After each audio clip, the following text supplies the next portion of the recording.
I was homeless, Ari, and you have to figure out where the opportunity is because when things start to crash, there's always an opportunity. I tried so many different things and I failed so many different times. Like, even if you like, wow, $3 million net worth, I look at it as nothing, Ari. And then I heard Kevin O'Leary say that he would never buy a stock unless it had a dividend. And I was sold. For me, every day, I buy stocks every day. I don't care if it's $5 a deal. I'm gonna buy something every day. Because for me, it's like I'm getting richer.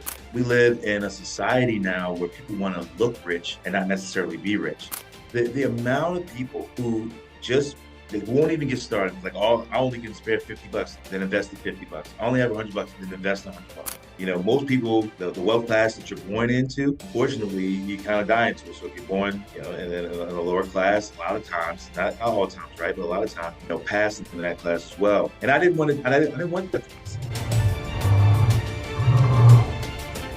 Investors, welcome back to another go-round of Masters of the Market. This week, I am incredibly excited to have on with me Marvin Jones. He has been in the Navy for over 20 years, starting off his career in the Marines, then into the Navy there. But here's the deal when it comes to Marvin. He has total of 7 figures worth of a net worth. And so somehow, some way, he's been able to go from almost absolutely nothing to acquiring wealth and beyond. Now, Marvin, I first want to welcome you to Masters of the Market. And I just want to pass the first question right over to you to ask you, how exactly did you get to where you are today?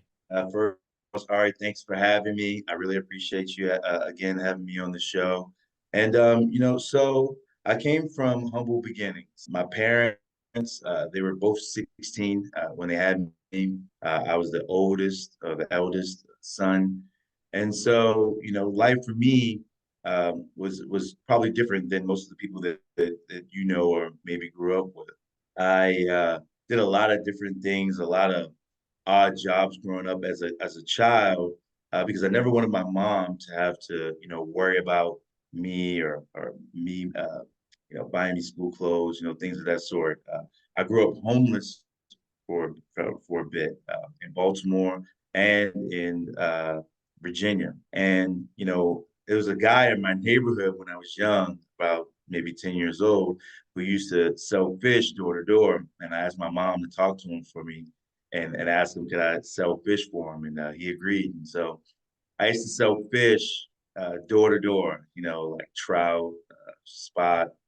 I used to sell shrimp, crabs, knocking on people's doors, asking them, could I uh, potentially sell them fish? And some people were just so amazed that I was like so young and knocking on their door trying to sell them a bag of fish. I think out of pity, they just, would buy a couple bags from me or whatever. But I made money. The guy's name was Johnny. I made money with Johnny, and I used to work with him during the summers and even on the weekends while I was at school.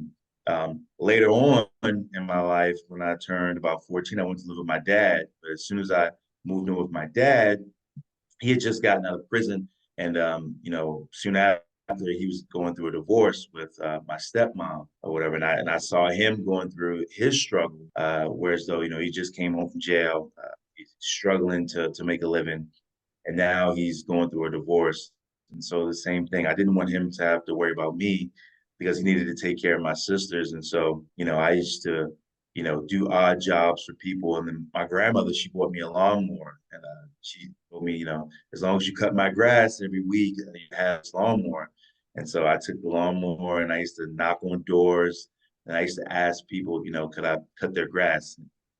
Back then I would come and I would cut your lawn, your front yard and your backyard and trim your hedges for about $10. Those prices are insane today. I think I pay like $100 for a kid to come do all that for me, right? And so when I was, growing up, I didn't think much about it until like, I got older. People were like, man, you really went through all of that. Sometimes I think about it and I'm like, man, yeah, I did go through all that. But I'm thankful for it because it just gave me this crazy work ethic. Like I have, even in my 40s now, I still have a ton of energy to go after whatever it is I want in life. I've never, even as an adult now, I've never looked for anyone to take care of me. And in a way, yes, a little bit sad that as a kid you weren't looking for people to take care of you because as a child, my kids are pretty spoiled, right? Like I overtake care of them really. But for me as a kid, right, I would always just figure out a way to go and make it happen. Like I couldn't even tell you I think maybe the last time someone bought me school clothes, I was maybe 13 or 14. Right. After that, like I figured it out. And I've taken that same work ethic and I've applied it to like everything in my life that if I truly want something or if something is on my agenda, if I write it down on my list, I'm gonna go after it and I'm gonna figure it out. Marvin, at what age did you join the military, the Marine Corps at that point in time, correct? Yeah, so I was 18. So again, I was a terrible student. In high school, I graduated with less than a 2.0 grade point average. I think I graduated maybe like a 1.7. And actually, I never really graduated. I didn't even walk across the stage, and no one in my family even batted an eye or even asked me for a diploma or anything. And so, I was, getting into trouble. I was going to college a little bit. I was, working a little bit, but I wasn't doing anything significant. And so a buddy of mine actually came home from Marine Corps boot camp and asked me to talk to the recruiter for him. And I thought about joining the reserves, and they were like, "No, you probably should leave Baltimore." So yeah, I got on the next thing smoking, and I went to the Marine Corps. While I was in the Marine Corps, I had a really good leader. His name was Mike Tippett. And he put the seed in me to start saving. He made me set up bank account with Bank of Hawaii, stationed in Kaneohe Bay, Hawaii, Marine Corps based Kaneohe Bay, Hawaii at the time. Um, and, and I would just put away $100. And he was like, don't get an ATM card, just let it, build up over time. And I would buy savings bonds. And then later on, when the TSP was introduced to the military community. I would invest in the TSP. And so over my 8 years in the Marine Corps, I was able to save up, a decent amount of money. So when I got out, after 8 years, and I went back home to Baltimore, I had a little bit of money in my pocket. That was the first go around, but I ended up messing all that money up. We can talk about that later. Sure, that's definitely something we're gonna dive into. But you went back in, correct? Because now you're in the Navy, you're still active duty, and I want to put that on record for everybody. So first of all, thank you for your service to the country, continued service, and we all really appreciate it. There's no words, and even the service you're doing for us right now on Masters of the Market while on active duty. I got to ask you, where in the world do you get all of this time, right, to go from an active duty soldier to investing to jumping on a podcast like this? How do you make the time? Where does this energy come from? You make the time for things that you want, right? Or the goals that you set for yourself, right? If you want to get something done, you'll make a way. And if you really don't want to get it done, you'll make an excuse. So for me, I think it's about being organized. And sometimes I may not necessarily be the most organized person, but I am, one thing God has blessed me with is for me to be able to get focused. Like when I'm ready to do something and ready to get focused on it, I literally write my day down in quarters of things that I want to accomplish. Like, okay, by 10, these 5 things need to be done. By, 2 o'clock, these things need to be done. I have a podcast I need to do at 8 o'clock. I need to study for 1 hour between 8:30 and 9:30. 10 o'clock, I need to be in bed. You know, 5, I need to be up. 5:30, I need to be at the gym. So I think the military, I was, pretty disciplined. I think as far as like when I wanted to do something, I mean, you got to be pretty disciplined to go and sell fish door to door. But the military really, especially being in the Marines, really instilled a lot of discipline in me. That when you make a goal, you don't stop until it's complete. And I've like applied that to my life as well, and it's done well for me. And even at times where I have setbacks or face adversity, I can always lean back on those earlier experiences of being poor and being in the Marine Corps, um, being homeless, things of that sort. Like I never want to go back to that. Even now, when I'm not saying it's impossible for me to go back to that because you never know, right? But it's taken a lot of fear out of my life to go in and try new things because I've already been through so much that going and losing some money on some dividend stocks or investing in crypto or real estate, whatever. It's like, I'll be all right. Sure. I love that mentality. And I want to ask, I mean, at this point where you are right now, we'll put this on record so everyone can get this before we proceed. Net worth wise and portfolio value wise, where do you stand? You can ballpark it. And so net worth wise with, stocks and real estate, it's, a little bit over 3 million, $3 million. And then stocks themselves, upward over about 1 million. Almost no words because I almost feel like, and I almost, there's a stigma, right, too, that goes along with a lot of guys that go into service. And then, right, it's almost like a lot of people feel like or think, right, that if you go and serve, you can't make the millions. And so to me, what sparked me to jump on with you is your entire story, but it literally is this message of it's all possible. It all can be done. And I'd love to ask you, how did you get started and how throughout your investment journey have you transformed? What type of investor are you today and how'd you get started? Because to get to over 3 million, right, and be active duty military, I mean, you're not an investment banker, right? Um, you're sharing that you're really from the University of Hard Knocks, it sounds like. And so a lot of people would argue like, no way, that can't be done. Or it can be done, right? But I think that you have to think outside of the box a little bit, and you have to be willing to sacrifice. All right, so I'll back up a little bit. So I got out of the Marine Corps. I worked for Target as a executive team lead of logistics. I worked in the Maryland, DC district. It was a pretty good job. I made pretty decent money at the time. Things were going well, but then the market crashed. When the market crashed, my 401k, crashed. And when I got out of the Marine Corps as well, I started trying to flip houses. So I got stuck with two houses, couldn't sell them. Essentially went into foreclosure for one, and I pretty much wholesaled, sorry, the other. So I didn't make any money. I lost a ton of money. And so I was in shambles. And so for me, I was like, well, I got those 8 years I spent in the Marine Corps. Why not go back into the Navy and finish my retirement? But this time, by this time I had finished my degree. When I was in the Marines, I finished my bachelor's degree. I went to night school at Hawaii Pacific University. In between deployments, I would take classes here and there. And when I went to my new unit in Hawaii, I knew I wouldn't deploy for 2 years. So during that 2 years, I went to school 6 to 10, Monday through Friday.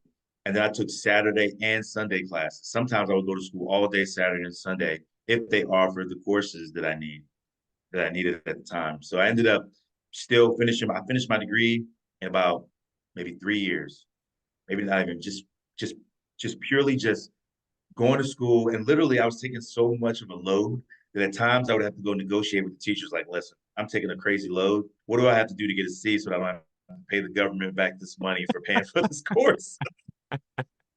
Yeah, I was an accounting major. And so, sometimes I would show up class late, but I would always have my work done. I would always do what I needed to do to pass the class and eventually, graduate. So then fast forward, I finished my master's when I got out the Marines. So when I applied to come into the Navy, I already had my bachelor's and my master's. So I applied to become an officer. I was accepted and I went to officer candidate school for the Navy in May of 2008.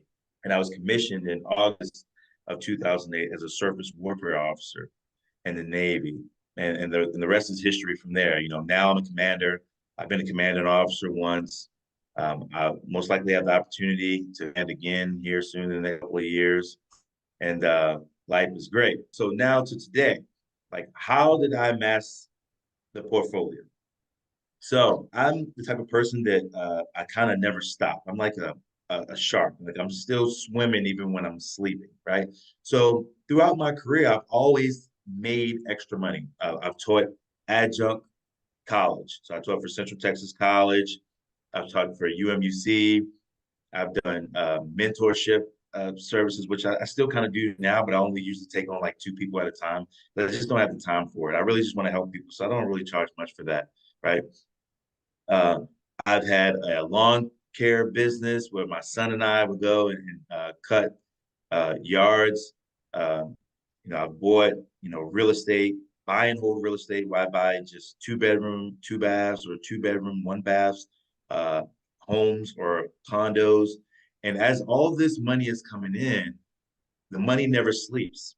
I put it to work somewhere else. So the money I would get from growth stocks, I would cash it out, take that money, use it as deposits for real estate. The money I get from my real estate business, I take 2 draws a year mostly, and I invest that back into stocks and dividend stocks. Like the money just never sleeps. And then you think the money that I make from the Navy, it gives me an opportunity to max out the TSP. So I think this year maybe the max is I think maybe 23,000. And I've been maxing out for years on end. So it's about maybe a half a million just in TSP. Uh, so yeah, I don't really necessarily need all the money from the Navy. Another thing that I did to help me get to the point where I'm at is that I never really bought a lot of new cars. If I could afford a house that was $700,000 or $800,000, I would buy a house that was $200,000 or $300,000. The house that I live in now, I bought it in 2011. So the houses in my neighborhood have the prices have doubled, but my mortgage is still like 1,400 bucks. And I'm making a lot more money than that right now, right? So I don't and a 3 or 4 thousand, $5,000 mortgage just to impress, other people. I usually spend money when I do splurge on experiences, like go to Puerto Rico for the weekend or that. You can do it in the military, but you have to be in a position where as though you don't live above your means, if that makes sense. Now, it sounds like, I mean, even before you got into the military, whether it was the Marine Corps or the Navy, you had this, I want to say, predisposition to succeed and for success. Like the drive was on. What do you think, just looking back now, during your time in the military, your upbringing, what would you say was like the key driver for you? Was it the University of Hard Knocks experiences? Was it having the mentors? Like, what was kind of the key for you? I mean, I think it's a little bit of all of that, right? So when you come from humble beginnings and and I have people in my family who, looked out for me. I have an aunt that really, did her best to try to, help me out at times. I got an uncle who's a millionaire, but we could hardly get in touch with him. But I think it was a little bit of all of it. I think that I knew I would have probably have to come back and help take care of my parents. Having me so young, I would, you know, a lot of their life, most of their lives were raising, kids. Um, and they never really graduated to that next asset class or next wealth class, right? So most people, the wealth class that you're born into, it, unfortunately you kind of die into it. So if you're born in a lower class, a lot of times, not all times, right, but a lot of times, pass into that class as well. And I didn't want that for myself. I didn't want that for anyone that I love. And I kind of wanted to just be able to be in a position where I could, help give back to my community and take care of everyone. I just didn't know how to do it, but I knew I was just willing to do whatever it took. Um, I tried so many different things and I failed so many different times. Like even if you like, wow, $3 million net worth, I look at it as nothing, Ari. I look at it as nothing. I look at it like I should be up another 2 mil. I look at it as I had a guy that was trying to sell me 2 5-unit apartments for about 300 grand a piece at the time. And I could have just cashed out some stocks and, bought both of them.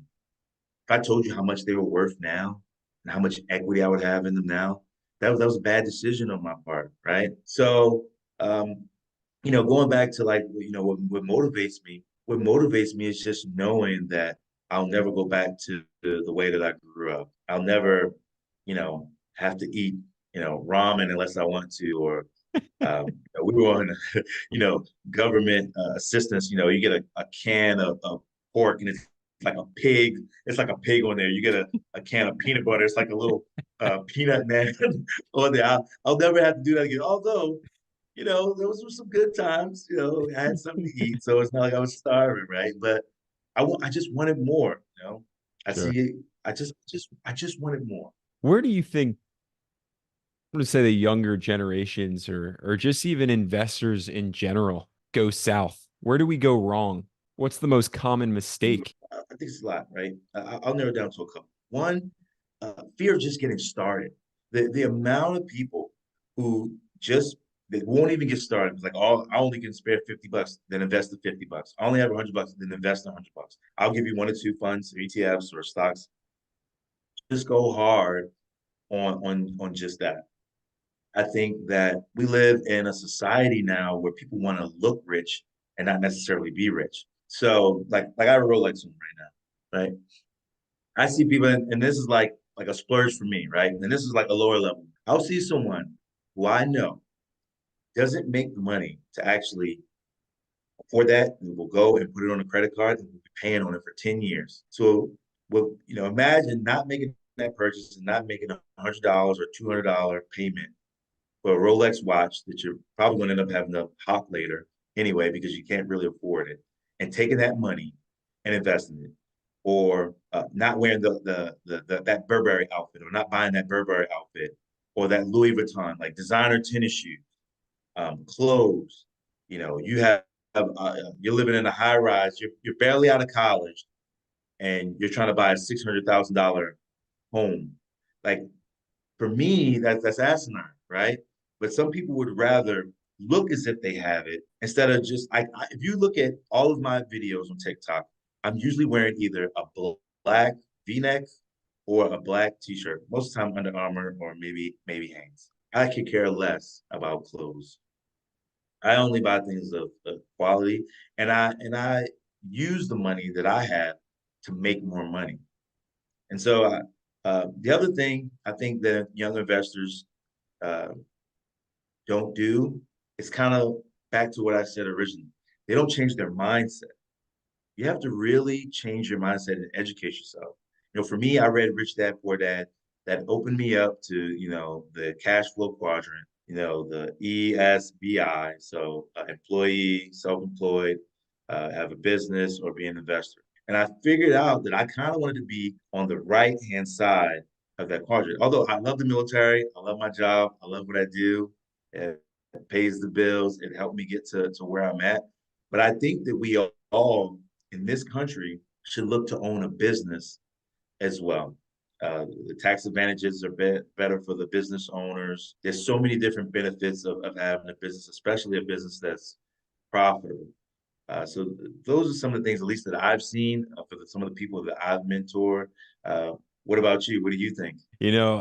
It's interesting because when you talk about fear, I do believe that's probably one of the number one, or the first stumbling blocks that people get caught up in: fear of the market going down, fear of losing your money. And I almost think it just takes the mindset of knowing that no matter what happens, as long as you keep getting up, you will eventually find a doorway you can walk through. It's going to take time, might take a moment, as I always like to say. But it's, for me, I think it's, fear is probably the most common, threat to investors. And the other aspect is, I don't want to say a lack of intelligence, right? I too am a graduate of the University of Hard Knocks.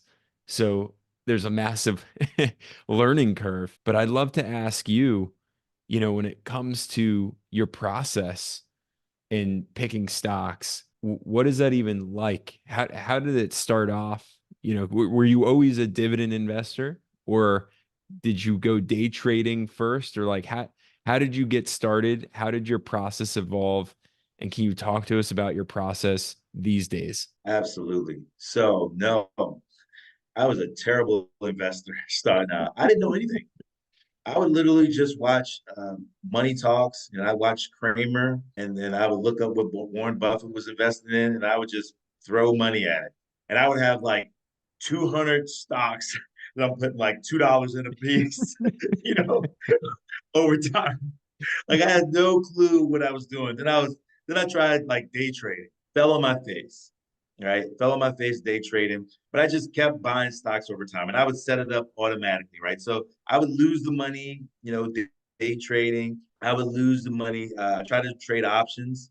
Uh, I lost money there too. And then so I stopped trading options. Then, the options market just went crazy during COVID. I mean, you didn't even have to be a good trader. You could just go on Robinhood and just put like Tesla and then pick 2 weeks and write like 5 contracts and make some money, right? Yeah, yeah. You know, but me, right, being a little hesitant, I waited till the market started crashing and I started trying to, write calls and I lost all my money, you know. So, now, like I said before, I do buy and hold. So, I got the TSP. It's automatic. It comes out, my payroll. I have the regular TSP and I have the Roth, and I split up, 3 different funds that I kind of invest in, and that's automatic. That's like the base. Then I have other accounts, which I build them for other different reasons. One is Schwab, one is Charles Schwab, one at M1. I love M1, and I'll tell you why I like M1 next. And I have another account I'm not going to talk about. And then I have my last account that I actually actively trade in is my Robinhood account. And so the way, I mean, now being a little bit more seasoned, I can read charts. Okay. I'm always in the news. I'm looking at CPIs. I'm looking at, what the Fed is, things of that sort. So I know when to kind of start making moves if I'm going to do swing trading. But for the most part, I like to just buy and hold because for me, that's what's been proven that works for me over time. It kind of takes the emotion out of it, right? Because although you're reading charts and things, that's sort of like it's a little psychological as well, right? That you just like, oh, I think SoFi is just going to go up. No analytics, right? Like I just think people, that they had their earnings said that they were profitable for their first quarter. Most definitely, it's going to then it tanks, right? Then you're hitting the But sell. so now, yeah, exactly. So right, but now it's mostly just buy and hold, and I try to buy companies with good balance sheets. Most of the time good PE ratios, and then sometimes you're taking a chance here or there on a company, right? Like you look at some of these EV companies that are getting beat right now. Someone's going to reign supreme, right? So maybe you go with a recognized brand that is Tesla, but maybe you might say, you know what? I think Lucid actually has the best EV. They're getting beat right now, but I think they can have a comeback. But it has to be based off of something for me. Now, I'll go onto the company's website. I'll look at their new products. I'll look at how they advertise. And then for me, I always look at what the younger generation is doing as well, right?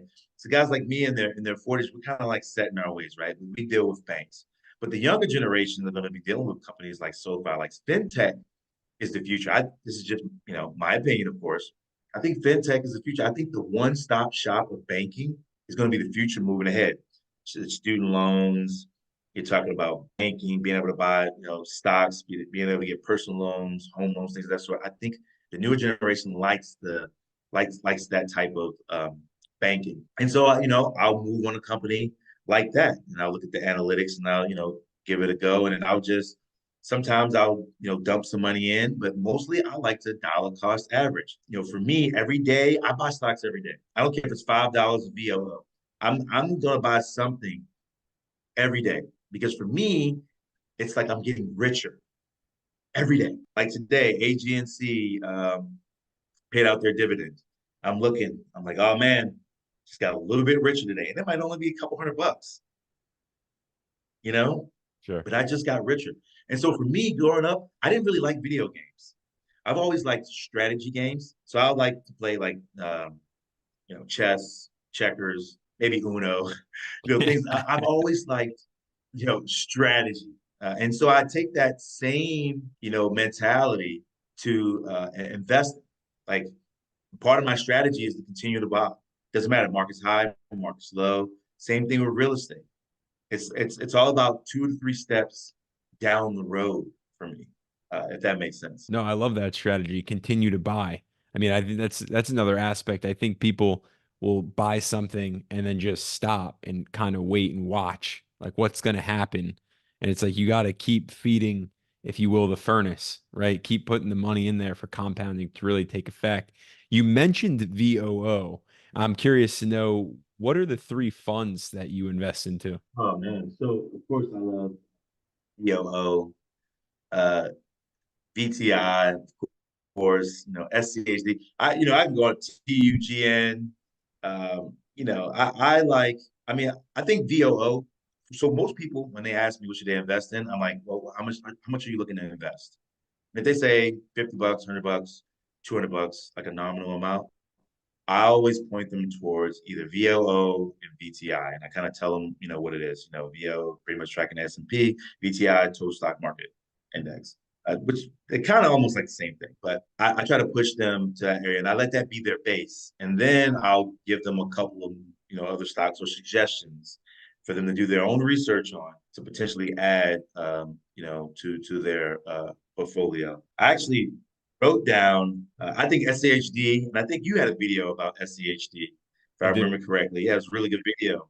SCHD is a great fund, not only for the dividend, which I think is what, at about 3.5 or 3.9, something like that, but for growth as well. So I've been, telling people, I would potentially add something like this to my portfolio as well. And so those are the ones that I really like to push and suggest to people. And then as they're in the game a little bit longer, introduce them to QQ, different funds on the NASDAQ, and then tell them like how it could potentially balance out their portfolio and why. Sure. And when would you say is a good point in time to start picking individual stocks? Because I feel like everybody loves to jump right in, start picking individual stocks. Most of us learn a lesson that you should probably build I call it you call it a base, I call it a foundation.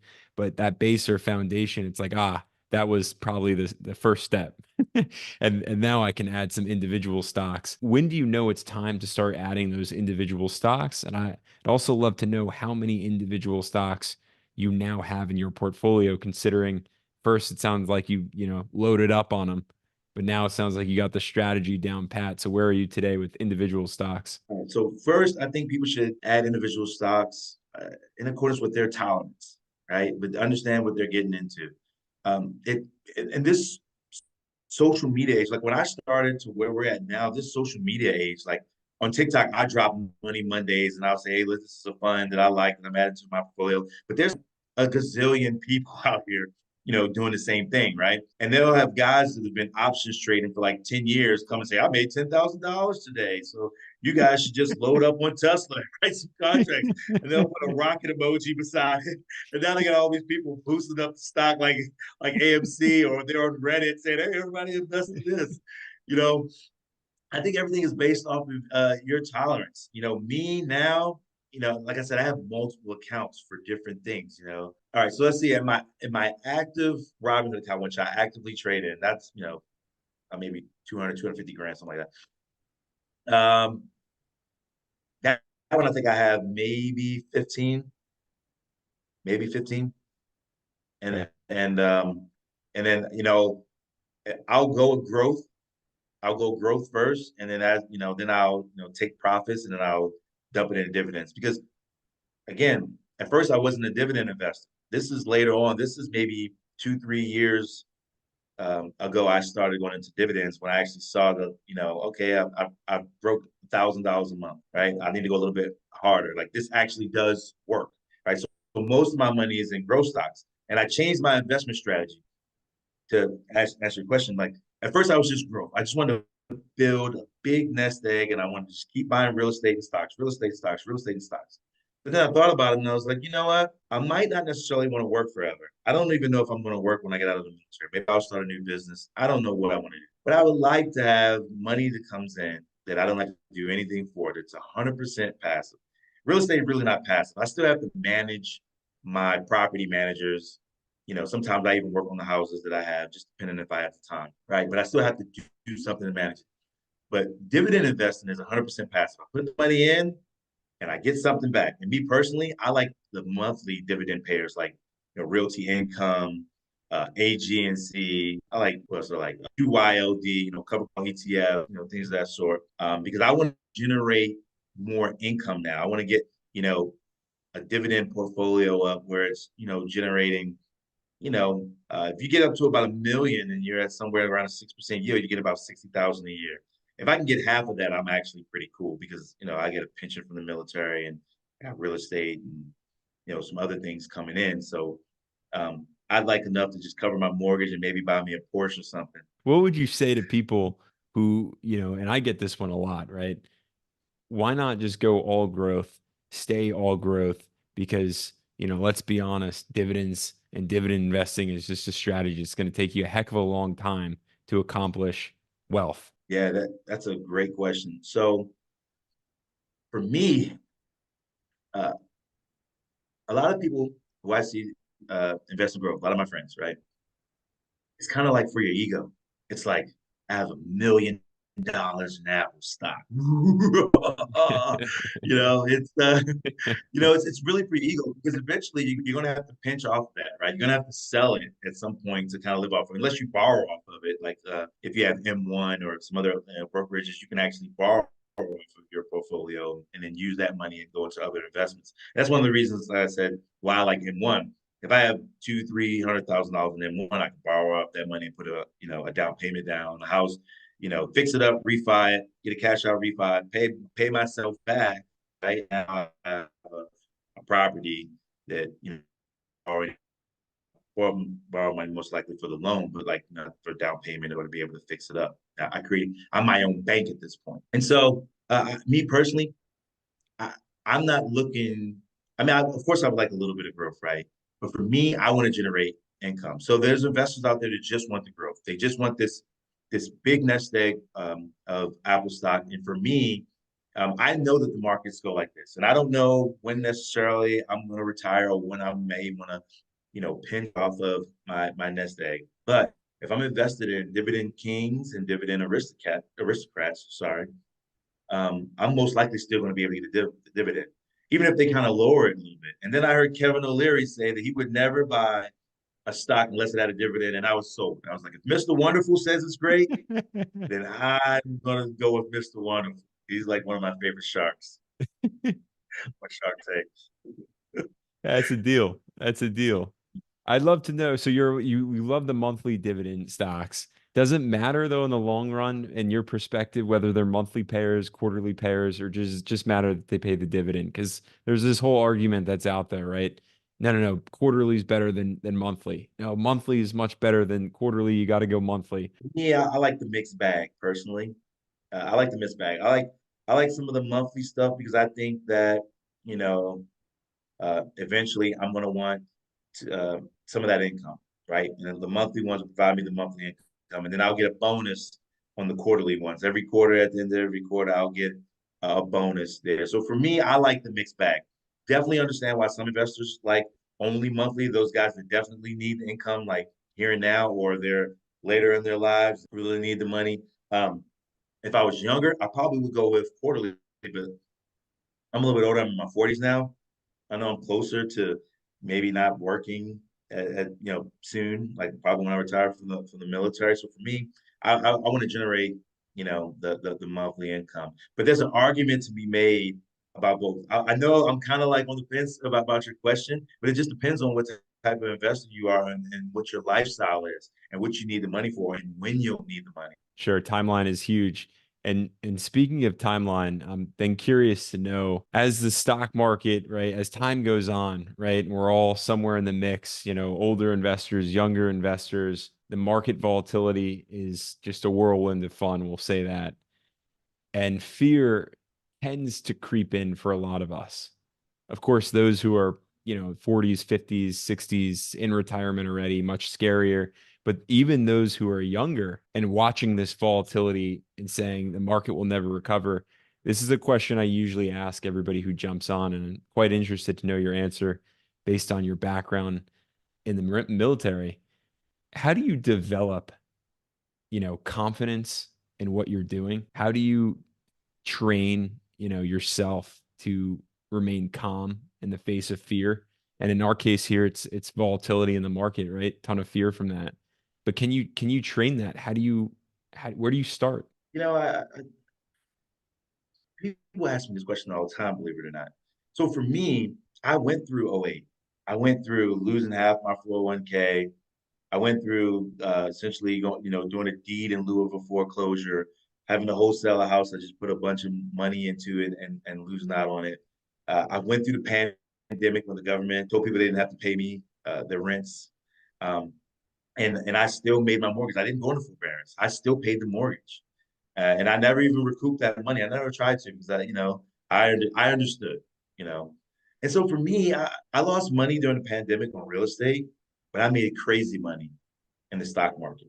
For me, I know sometimes both are up, one's up more than the other. So for me, no matter what, I'm getting paid. For me, the money that I still continue to invest. Like I've faced fear.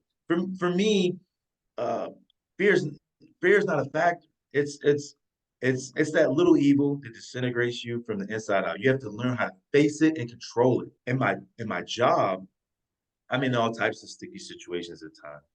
I do something what's called box breathing, where you go into these breathing exercises. It's almost the same thing, same breathing techniques you do in kind of like yoga or whatever. Yoga, it's like 4 seconds in, 4 seconds out. I think I'll go into box breathing. I'll go 4 seconds in, 7 seconds out. It'll slow my heart rate down, and I can think clearly. So in the face of danger, right, or when things are not going well, you have to slow everything around you down, and you have to figure out where the opportunity is. Because when things start to crash, there's always an opportunity. There's opportunities. If the stock market crashed today and I lost half of my net worth, I still own the stocks. People shop at Walgreens, 7-Eleven, et cetera, et cetera, et cetera. Whoever the triple net leases that Realty Income owns, that money's coming back eventually. Okay. I just have to wait it out. And so my mentality is that when things go wrong, harder in the stock market. Interest rates are crazy high, but I did a DSCR, so debt service coverage ratio loan for a 2 bedroom, one bath that I bought in December, as a matter of fact. And that was the highest interest rate that I've ever got. But I bought the deal right, and I was still able to cash flow $500 a month. And so eventually, what I'm going to do is, interest rates go down. I'll wait, I'll refi, and I'm gonna make even more money over time. And someone else is paying the mortgage, and mortgages go up every year. Sorry, not mortgages, rents. Rents go up every year. So for me, where I'm at currently in my life, it's like c'est la vie. You know, it's like c'est la vie. One's going to be down, the other one's going to be up. I still have money coming in, or if I have less money coming in, I live at that means and I still invest no matter what. Market's up, market's down. I have no fear. I have no fear whatsoever. I want to go on the opposite side of that script because there's the folks who get very fearful and completely, kind of shock up and just stop. They freeze.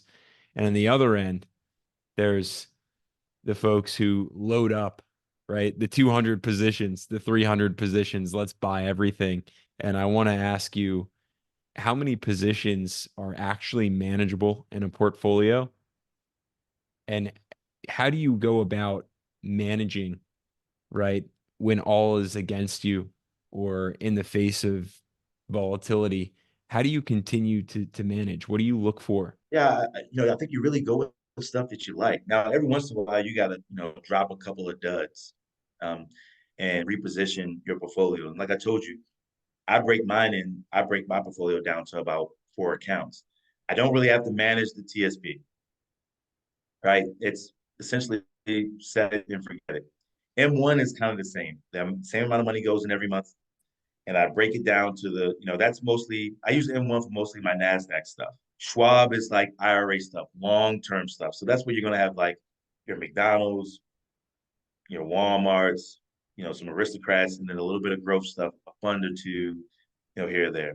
So the one that I really actively manage the most is like Robinhood. I'm dropping stuff, I'm adding stuff. I might put a long put in, like I got a couple long puts in right now. I think that, some stuff's going to go down. If it hits, I'll take what I made and I'll dump it into Realty Income, or whatever. And so this stuff's going to go down. A lot of times when stuff goes down, I try to find extra money to dump into there. Like for actually, I'll give you a prime example. So I bought into Realty Income when it was trading at about $75 a share. I think it's trading now in the 50s, right? Low So I've 50s. lost, I don't know. Yeah, I've lost 10, 15 grand, but I still buy it every month. I'm going to bring my average down. So that's my strength. I still buy it every month, even if I only buy 10 shares, or if I can buy 20 shares. Some months I might buy 20 shares. Some months I might only buy 5 or 10 or whatever, but I'm continually buying down my average continually. And I know over time I'll get what I want because I'm still getting the dividend, which doesn't account for that the money that I lost, at least the way it's calculated in the system on Robinhood. And so I think that one way to combat the fear and what you're talking about is to kind of stay in it and ride those waves, right? Because you could wake up one morning, and this has happened to me. You wake up one morning, you just made 10 grand in the stock market because Zoom took off in the middle of the pandemic, or Peloton took off in the middle of the pandemic, Tesla, like all these stocks that you look at the charts and the valuations, you're like, how is this even happening? You just never know what's going to hit, you know? And so my advice to your listeners is to just stay in it. Stay invested. Don't panic. Take a deep breath. Stay with your plan. Have a plan. Stick with it. It will be all right. It's only money. You can make more. Okay. The true asset, now, the true asset is time. The earlier you start, better. I started when I was 28, technically, right? Because I lost the money that I made from 18 to 28. I lost all that money. I started over at 28. I'm 43 now. Okay, that's what's that 15 years, and I was able to amass a $3 million portfolio, and I probably should be a little bit further along. If I had to be 100% honest with you. The true asset is time, and money is, it's going to come and go at the end of the day. Now, every now and again, because I too am a buy, hold, Buffett type of investor, right? Buy and never sell, buy until I die, investor. But I've had to sell stocks based on red flags at certain points. And I'd love to know, when is the perfect time? I don't know to say perfect time, but when is it time to sell a stock? And what red flags do you look for if you have to sell? Yeah, so I look, red flags are like, what is it, like workforce, like bad management, right? Or, you know, or you see that the business model really is really not working. People are not really using the products. Bad press sometimes, or like logistics issues like Peloton had. I was long on Peloton at one point, right? I had to dump them. I dumped them, and I think I recently bought back in because I heard that they did some deals with some other companies that I think there's some growth there in the long term. But that's what I look for. And you see the stock, or you see it on Reddit, and these guys are about to start shorting the stock. You might want to sell. You might want to sell and start over once those guys finish with what they're doing because they got a good group over there. So those are the red flags for me to usually, you know, uh, I sell unless there's some, I mean, I have a lot of value. I have a lot of values as well, and so I usually also stick with companies who I think have morals, if that makes sense, right? Like I don't invest in things like, I don't invest in things that doesn't fit my brain, if that makes sense, right? So there's some stocks, even if there's money to be made there, I personally would not invest with them if they don't fit my brand and what I like. And I love REITs. I buy real estate. Why wouldn't I buy REITs, right? Why wouldn't I buy Realty Income? Why wouldn't I buy AG and C, Main Gain, all those, different types of REITs, because that fits my brand. That's what I am. I'm a, buy and hold investor in real estate and stocks. So um, things outside of that, I usually shrink my portfolio if they don't fit my brand, or those other things that I've already previously discussed. Touched upon something that I typically talk about, which is management and how important management teams are in terms of growing a company, or literally to heck with a company sometimes, as we can see currently with some of them out there. Based on your experience, what 2 cents can you give us about management teams, good, effective management teams. How do we know when a company's management team is on par? And how do we know when we should stray away from a company's management team and get out of that investment because of that team? Yeah, so for me, it's always looking at the news, right? Or watching Kramer and seeing the different CEOs who come on and really, and, or CNN or whatever, and really listening to what they're saying, right? Listening to them and their product, and what they have to say about it, especially if it's a product that, has got bad press. Are they going to be honest about it? Because I mean, people, I mean, at this point in time, like this is the information age.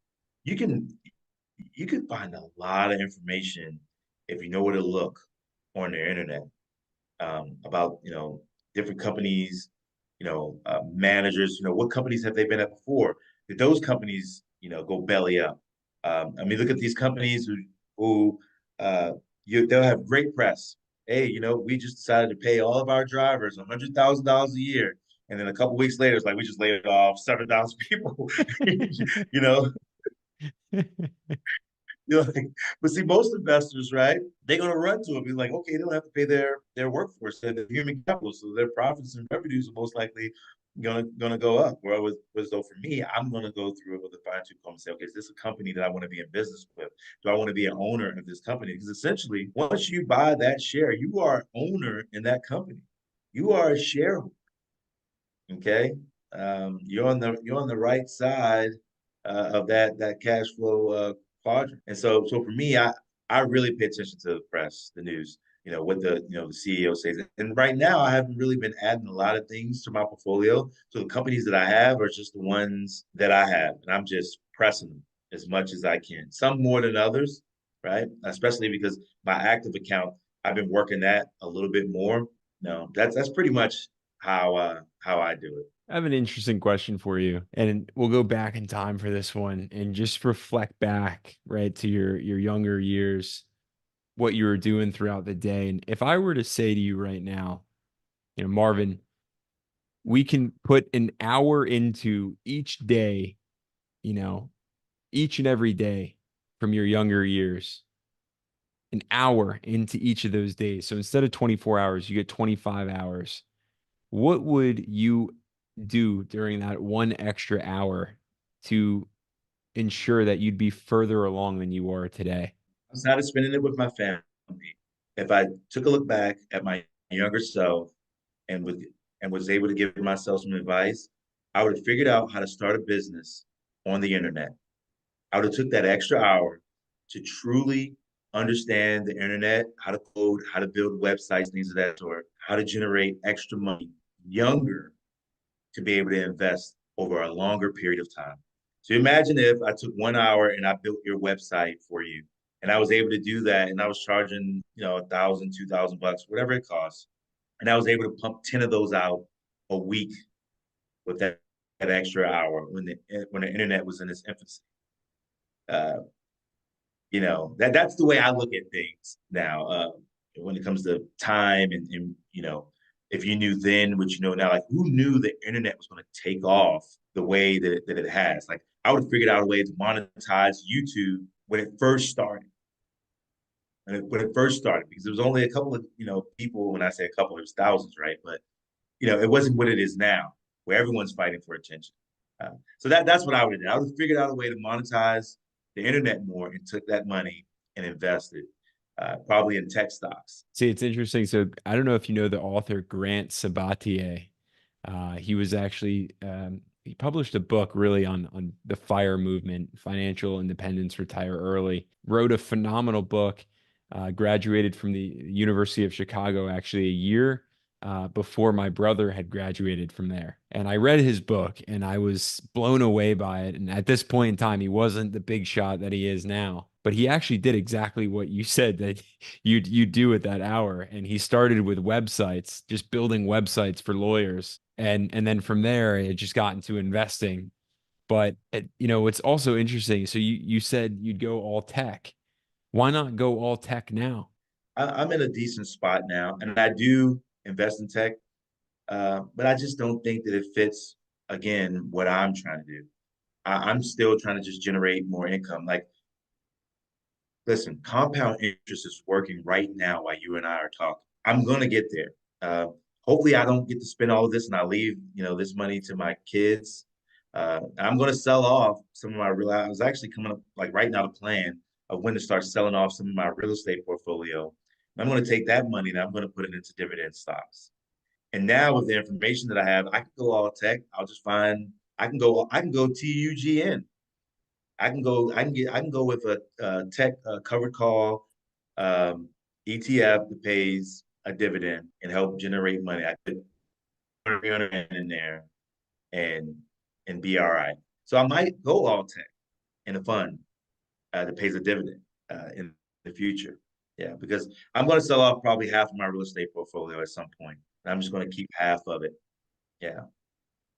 Marvin, what advice would you give to your kids in terms of investing, work ethic, everything in between? How could they get to where you got without going through probably, I want to say, half the battlefield that you went through? Yeah. So, I have a 16-year-old and a 12-year-old.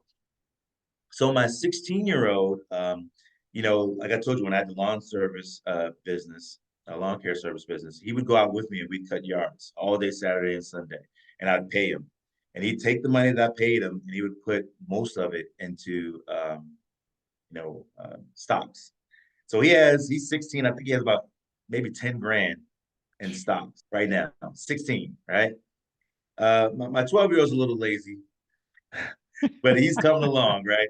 He at school, the teacher asked him, Jaden, what do you want to do when you grow up? He's like, I'll probably just buy some apartment buildings and rent them out and be a landlord. So, you know, you don't think your kids are watching and you don't think that they're listening, but they're learning through osmosis, right?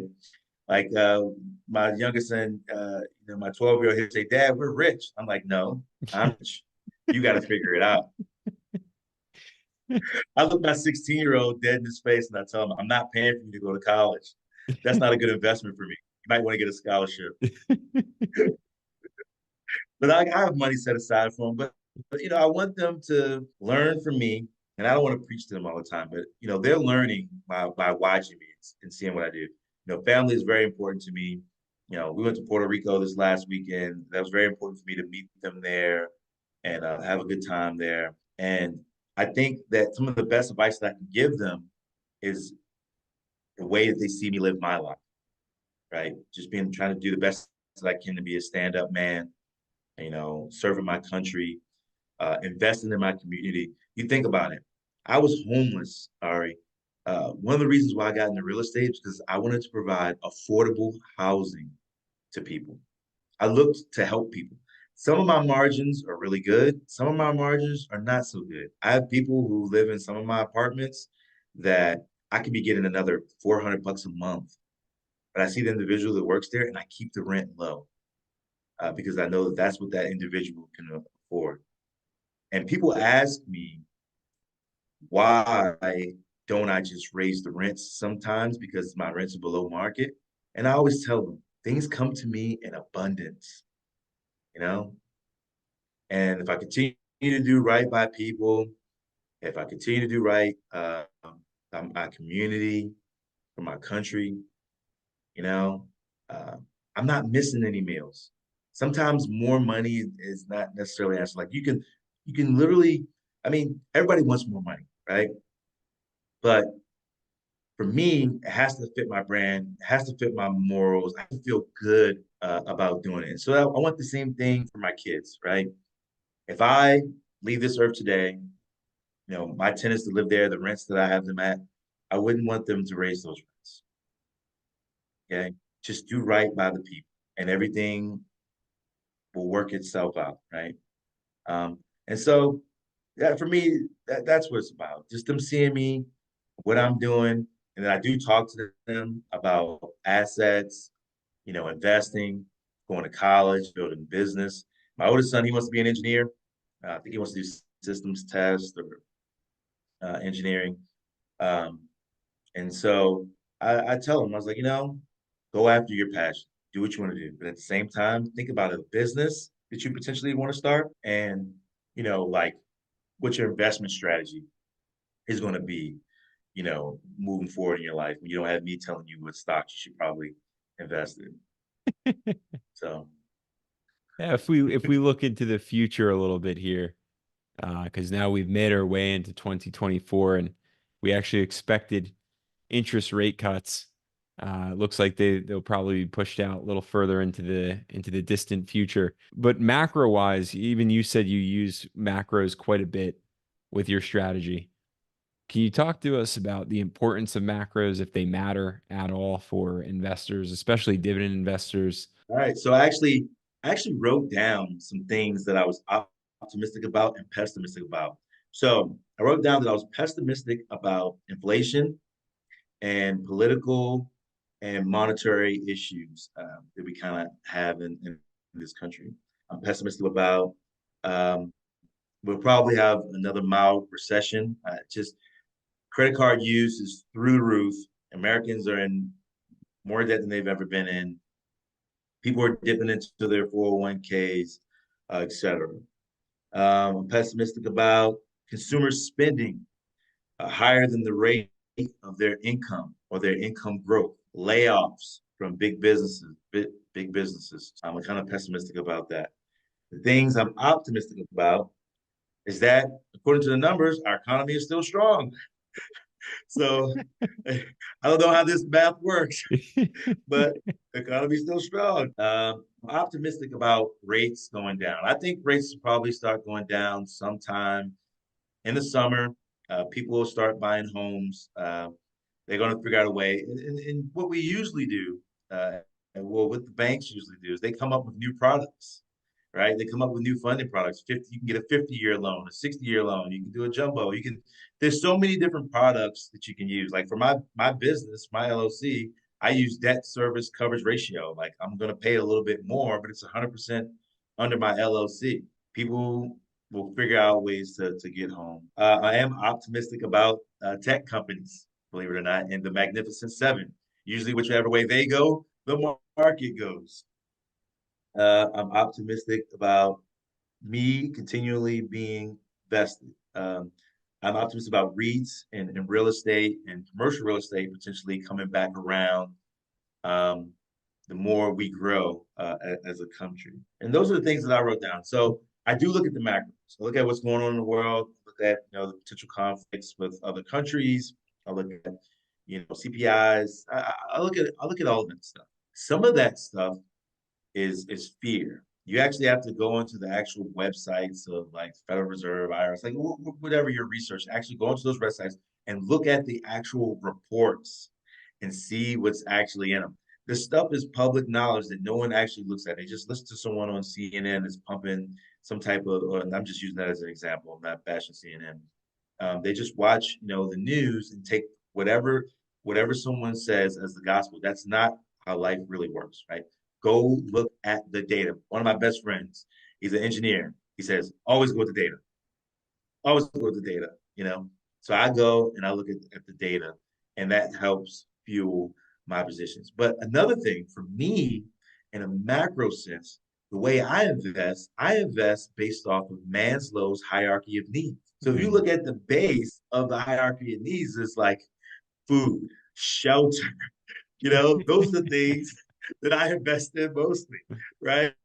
You look at real estate, REITs, things of that sort. Like people have, these businesses, brick and mortar businesses, they rent or have triple net leases from Realty Income, AG&C, the mortgages, things of that sort. Like, so for me, people are always going to need somewhere to live, and they're always going to need food, water, things of that sort. So, for your listeners out there, I would look at some of those stocks as well, because in the macro sense, no matter what, those are things you're always going to need. I have one more question for you, but before I ask it, I know that you have a massive following on Instagram, and I think you said TikTok as well. So I'm going to point blank ask you, Marvin, if any of these viewers out there want to follow you for more suggestions, advice, insights, which, by the way, a whole heck of a lot of them as I've been following Marvin's channels. Marvin, where can we find you? All right, so you can find me on TikTok at Oscar Mike Speaks, all one word. Oscar Mike Speaks means on the move speaking. So I'm speaking things to fruition. You can find me on Instagram, same thing, at Oscar Mike Speaks. I'm at Gmail, Oscar Mike Speaks at gmail.com. I just started my TikTok page. I only have maybe a couple of hundred followers. I do this thing called Money Mondays. I've been doing it for a couple of weeks where I'll drop a stock or a fund that I'm invested in or that's in my portfolio, and I'll talk a little bit about it. And then I'll also, I've been using tip ranks in the There background. you I don't know if you, I know you saw it, and where it kind of breaks down the different funds, and I think that's easier for the newer investors. So, it's an awesome tool for your listeners to look up, download the app. I love it. I think they should try it out. It definitely has a lot of great information on there. So if I were to give you $10,000, Marvin, what stock would you invest in to literally buy and hold? And this is a tough question because originally I was going to answer this question. You give me 10 grand right now, I'll probably put it in Bitcoin. Bitcoin hit 72,000 today, man. I'll probably put it in Bitcoin and then cash it out once it goes up a little bit higher and put it into me being a buy and hold investor, just dump it into SCHD. But that's me, right? Because I love dividends. So for me, I'd pump up my SCHD or realty income. I'd pump up something that I already uh, have. Now, for your listeners, if I had $10,000 and I didn't have the portfolio that I have right now, I probably would put it in VOO or VTI. And then I would press it every month, whatever I could afford. If it was $50, $100, $200, $2,000, whatever. And I'd press it until I got to at least 100 grand. Then I'd add something else onto it. That's exactly how that's done and done right. Marvin, I want to say thank you so much again for joining me on Masters of the Market. I want to say thank you for your service to this country. Absolute respect and appreciation, admiration for you. Keep doing exactly what you're doing, inspiring a lot of people. Again, investors, go check him out on his channels there. And until next time, we will see you all there.